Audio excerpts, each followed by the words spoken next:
Picture a world on the brink, where the echo of footsteps across the geopolitical stage reverberated with an unsettling cadence. The year was 1914, and the tremors of unrest were palpable, especially in the heart of Europe. The assassination of Archduke Franz Ferdinand, a name that would echo through the corridors of history, was a mere whisper away. Before we descend into the tempestuous events of June 28, 1914, let's delve deeper into the complex psyche of Franz Ferdinand. Born into the echelons of Austrian aristocracy in 1863, he was one among many archdukes in a realm yet to be christened Austria-Hungary.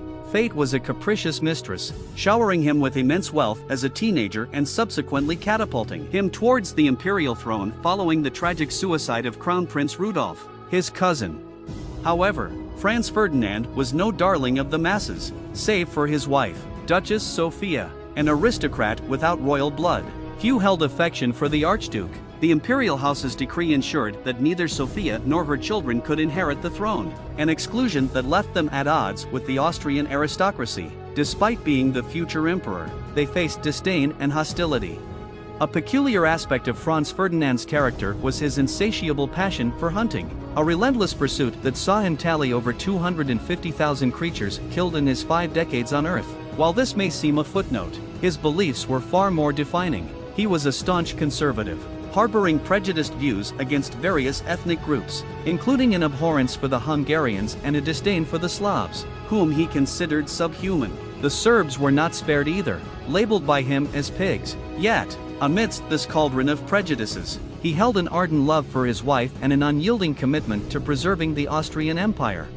On the other side of fate stood Gavrilo Princip, a member of the Young Bosnians, one of several clandestine organizations in the Balkans. Princip had fixed his gaze on the Archduke when the announcement of Franz Ferdinand's June visit to Bosnia was made in March 1914. In May, Princip and 2 comrades embarked on a journey to Belgrade, Serbia, a pivotal stop where the infamous Black Hand armed them with pistols and bombs. In a sign of audacity of the times, Princip honed his shooting skills in a city park. As the tension rose, the Austro-Hungarian authorities and the Archduke himself were acutely aware of the looming threat of an assassination attempt. On their journey to Sarajevo, the Archduke's car suffered a peculiar mishap, hinting at ominous times ahead. He remarked, "Our journey starts with an extremely promising omen. Here our car burns and down there they will throw bombs at us."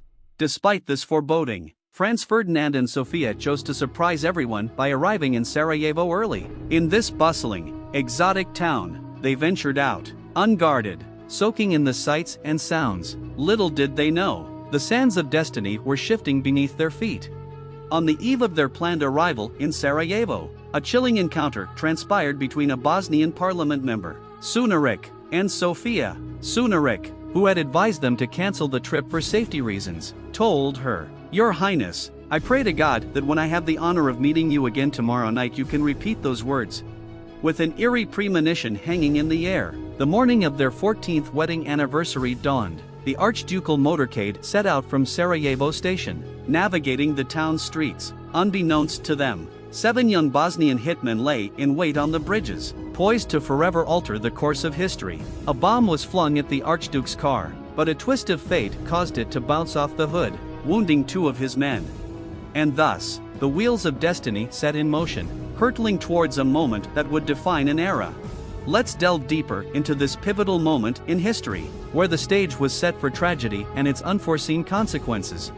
The motorcade rumbled on, headed towards the town hall, and the air crackled with the electric atmosphere of an important event. Inside the sleek vehicles, dignitaries exchanged polite pleasantries, and the anticipation of the planned speeches swirled in the air. But destiny had something more ominous in store.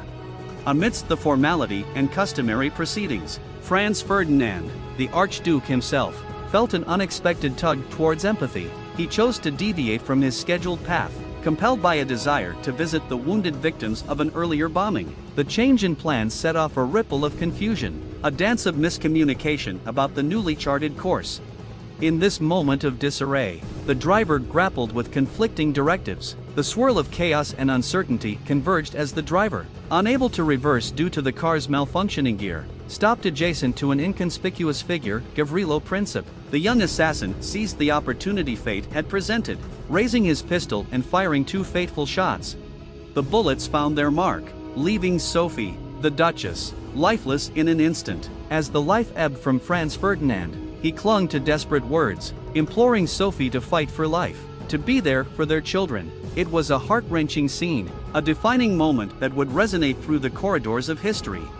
In the aftermath, contemplation shrouded the magnitude of this audacious act, an amateurish venture, one might think, yet it set off a chain reaction that would engulf the world in the fires of war. The Austrian authorities, seemingly blindsided, reacted swiftly, fueling a crackdown against the Serbian community. Thousands were imprisoned, and many faced a grim fate as the clouds of war loomed.